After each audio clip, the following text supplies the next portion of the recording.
In this video, I will show you what is included in the NotebookLM Plus plan.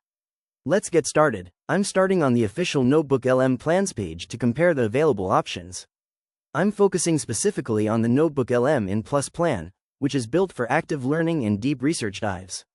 Looking at the usage limits, this plan offers 2 times more generations than the standard version. For the Gemini models, this tier gives me full access to Google's powerful AI models.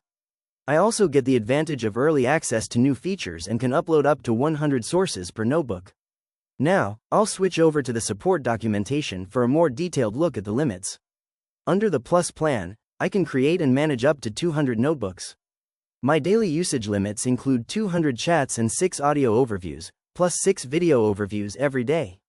For my learning and organization tools, I have 20 reports, 20 sets of flashcards, and 20 quizzes available daily.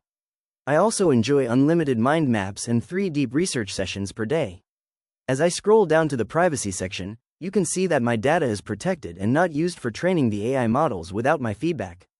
That is a complete look at what you get with NotebookLM Plus. If you found this walkthrough helpful, please consider liking the video and subscribing for more quick tips and tutorials.